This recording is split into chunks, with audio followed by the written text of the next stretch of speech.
Sifuna.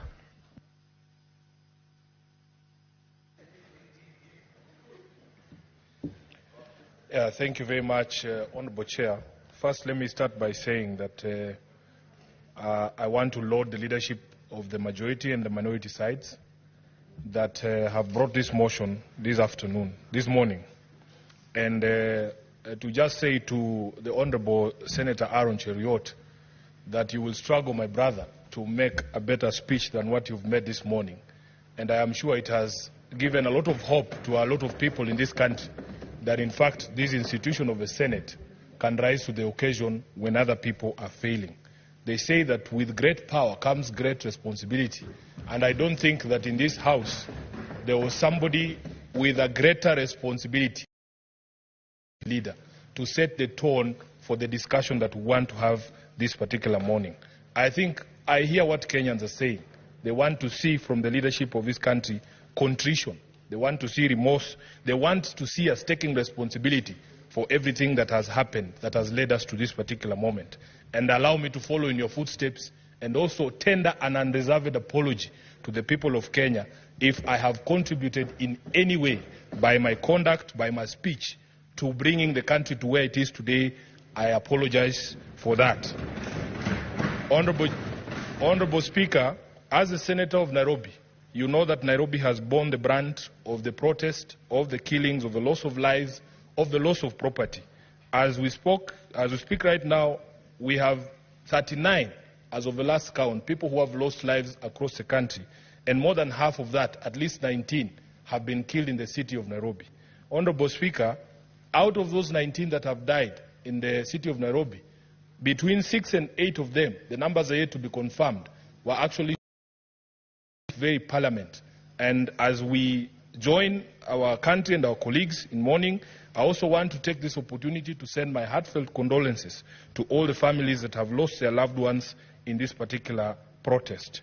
Of course, Honorable Speaker, because we have been the epicenter of these riots and protests, we have a lot of damage that has been done to public and private infrastructure. We have lost a lot of property. In fact, the value is unknown. We will need time to actually do an audit of all the property that has been destroyed. Businesses in Nairobi CBD have been shut. There have been all sorts of claims, Honorable Speaker. There's people who have come to me and even talked about ethnic profiling businesses, that it's certain communities that are being attacked and others are not being attacked. We are in a place where we have never been in terms of the crisis that is facing us. And all I hear the young people of this country saying is that we as a leadership now need to stop talking. We now need to stop talking and want to listen to these young people. Honorable Speaker, I have been turning down invitations to media houses because I'm asking these media houses, why don't you invite these Gen Zs themselves to tell you what it is they want, to paint a picture of the kind of country that they want? Would you believe it, Honorable Speaker? The many Gen Zs who are being invited to these TV shows are afraid that they will not leave that TV station and get home because they are afraid of being arrested or detained outside those TV stations. And the conversation here, Honorable Senator Cheruiyot, is that we now need to do certain things to facilitate a conversation to happen, starting with what we are doing here. We need to show remorse as leaders. We need to stop threats to people who are... I am in a WhatsApp group, somebody is sharing what is it called, a charge sheet of someone who's being arraigned in court because they said Ruto must go. I mean, Honorable Chair, we must get to a place where if we are going to have a national conversation, let us allow people to express themselves, and that is the only way we will hear what they have to say. We need to put aside our egos. I know some of the things that we are being told and the things that are being directed at us is very humiliating. As leaders, we are not accustomed to this. But, Honorable Speaker, it is a time to set egos aside and just listen. There is something very profound that the majority leader told me yesterday.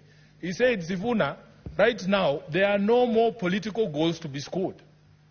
There isn't even a political game now going on because all of us in the political class are actually indicted by the people of this republic that we have failed in terms of what we need to do to get this country where it's supposed to be.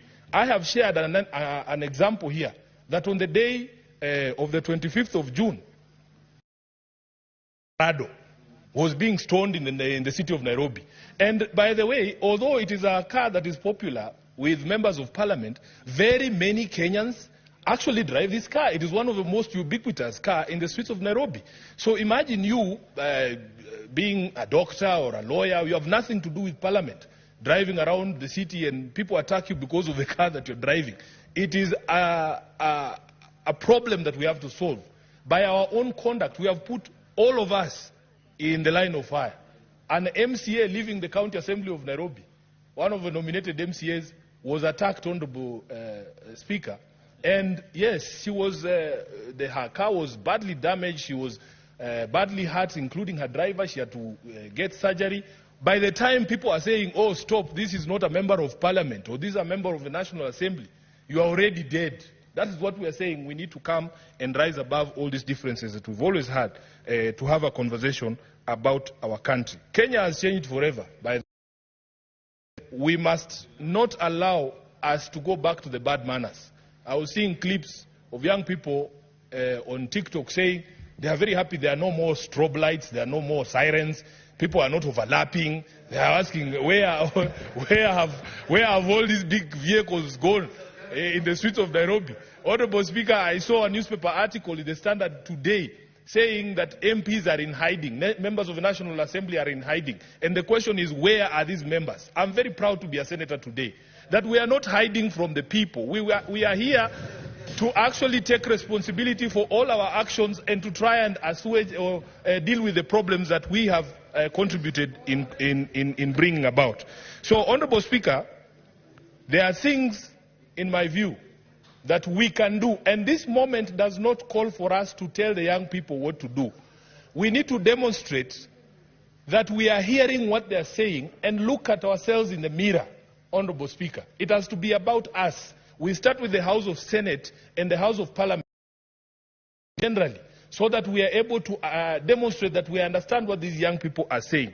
So in my presentation, Honorable Speaker, I will be proposing that we don't tell anybody else other than ourselves what we are going to do going forward to try and help this country to move from the quagmire that it finds itself in. And there are very low-hanging fruits.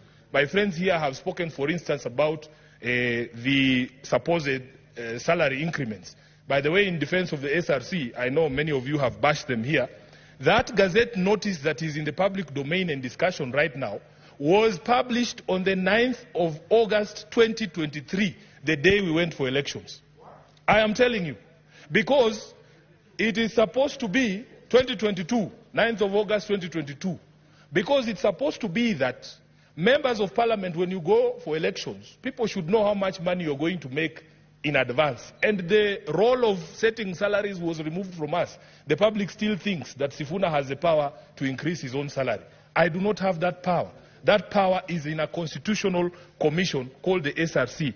Honorable Speaker, what we need to do, and I'm very happy my colleagues who have gone before me have said it, in all honesty, nobody asked for that increment. Nobody that I know. Personally, I never asked for that increment of 14,000 shillings.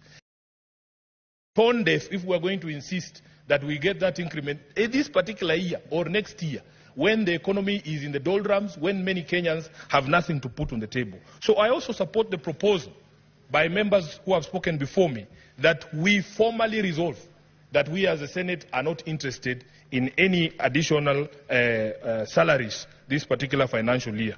Number two, Honorable Speaker, we need to relook at our budgets in this House, and see where we can make major concessions and cuts for members of the public to feel that we are actually lessening the burden and not increasing the burden. And I want to give a personal example, and you'll forgive me if I'm giving out house secrets. Honorable Chair, when I became the Deputy Minority Whip, I was allocated a vehicle, a GK vehicle. On the first day that I used that car to go home, I passed through the expressway. I was shocked, Honorable Speaker, at the amount of money that is on my ETC card for my parliamentary car. As of this morning, when I use that same car to come here, there is 377,000 Kenyan shillings on my ETC. There is 377,000 Kenyan CC of the vehicle that have been given by Parliament. It does not make sense. It does not make sense, Honorable Speaker. So what you do, members of Parliament, the staff of Parliament have to be honest with Kenyans. In the way the budgets of Parliament are prepared, there are ways and means of reducing the expenditure in this House in a manner that will reduce the burden on taxpayers. I honestly do not need all that money. Even if I ran up and down the expressway for a year, I would never exhaust 370,000 Kenyan shillings. So, Honorable Speaker, we must do this so that we demonstrate to the people that we are serious about what we are talking about. Number 3, Honorable Speaker, I want to speak about something in the motion. The Majority Leader proposed that National Assembly should reconvene so that they deal with the question of the presidential memoranda on the finance bill. Mr. Speaker, just as a constitutional lawyer, we in the opposition or in the minority have a different take on how this finance bill should be dealt with.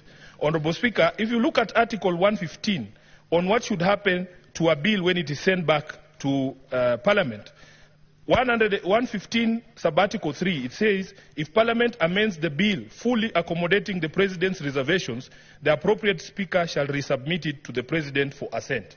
What that means, Honourable Leader, is that he sends something back after that process of consideration of his memorandum. I do not think the Constitution envisaged a situation where you are sending a blank document from Parliament to the President for assent. Because what the presidential memorandum is proposing is a deletion of all the clauses contained in the finance bill. So you will have an empty piece of paper. It will have nothing on it. Then you are sending it back to the President for assent. What is he assenting to? So the proposal that has come from Honorable Tiende Amolo, for us, makes a bit more sense. That you allow there to be a bill that is introduced to repeal the finance bill as was passed. Because in the language of Article 115, we do not think that it can be done the way that it is being proposed. So, Honourable Speaker, another thing that we can do, let there be a public pronouncement from the head of state that we are going to stop these arrests, these abductions that have been ongoing, free everyone who's been arrested because of this protest, as the Majority Leader said, honor our dead and the people who are still in hospitals. There is opulence and corruption and the corrupting influence of money in politics. Honorable Majority Leader, when you spoke about that, I was very happy because we have to have a conversation. I was at a conference at one place and somebody was saying how it has become expensive to join politics. And I said it is actually used as a scare tactic to scare away people from political participation. If a young man hears that for you to become the Senator of Nairobi, you need 70 million shillings or 100 million shillings, where do you think that person will never participate in elections? Where are we supposed to get this money? We want the young people to understand that they have demonstrated to this country that you in fact do not need the sort of resources that we are told you need for you to become a political player. Honorable Speaker, there is this question of a ban on harambes. As a lawyer, I am aware there is already legislation that tries to limit participation of political players in harambes, but is limited to the last few months. I think it's, is it 6 months or 9 months to the election? What we should be doing, we should be saying, because now it has become culture that immediately after elections anyway, after you are sworn in, your opponent is already on the ground saying Sifuna must go. So why don't we just extend the period and say throughout the term of Parliament, members of Parliament should not be allowed to participate in these harambes and demonstrate the sort of opulence that we have seen. The Majority Leader and Honorable Halwale has spoken about a rigged economy, and that is something that has touched my heart. Those of us who are born where we were born, Honorable Speaker, many of our young people, including myself, have always wondered how is it possible that people who we know had lesser grades, had far inferior grades in school, we were better than them at everything. They are making progress at a faster rate just because of their second name. We are just there languishing. People have 6 degrees, have never gotten an opportunity. People go for interview after interview. The moment somebody sees your name is Watenya or Sifuna, your CV is put aside. Wanasema leta ya huyu. It is very embarrassing, Honorable Majority Leader, that sometimes an entire institution from top to bottom has members of only one that office. I think these are the things that are going to make our people extremely mad every time these matters are brought about. So if you don't address these matters, Honorable Speaker, we are not going to be able to deal with the problem. We have seen young people, especially when it comes to employment in public service. Honorable Speaker, you qualify as a teacher. You are waiting all your life to be employed as a teacher. Then you see leaders in public rallies, in funerals, handing and dishing out employment letters from TSC. And when you go to TSC, they tell you, oh, there is a system, everybody is logged in, and see which criteria is used, and they eventually reach you. But you can see people dishing out letters from TSC, from KWS, from NYS, in Harambes and in funerals, Honorable Speaker. I think, and even police, these are the things that we need to work on as a leadership so that we stop all this anger that you see. Let me go to another thing, Honorable Speaker. An angry people cannot be reasoned with. Right now, people are very angry. And this is why I'm trying to, explain to this House that we are not going to be prescriptive in how we deal with this issue. Honorable Speaker, that we can demonstrate to the country that at least there is a place where a conversation can be had.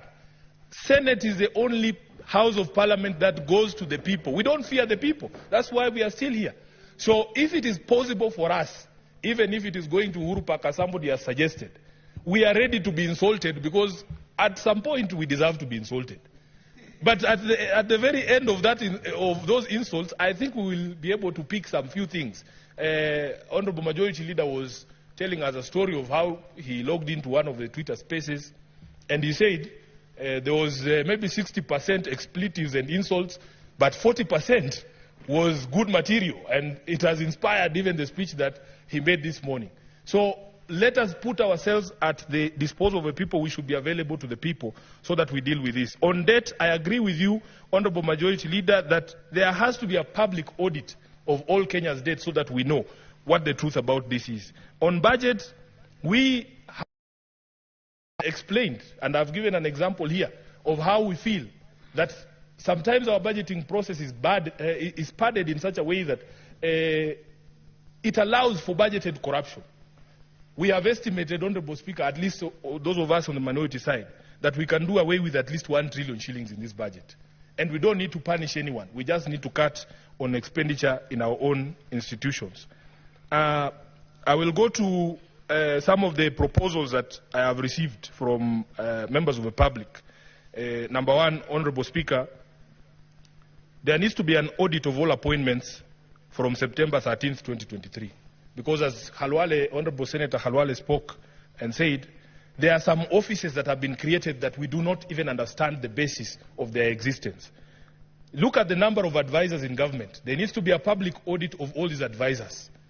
And tell Kenyans why it is okay for one office of the advisor on the economic matters, Honorable Halwale, to have more money for travel than 9 committees of this House combined.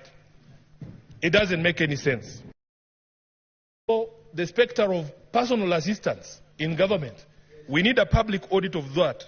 There was another office that was created, and this one you'll forgive me, Majority Leader, of faith intercessors.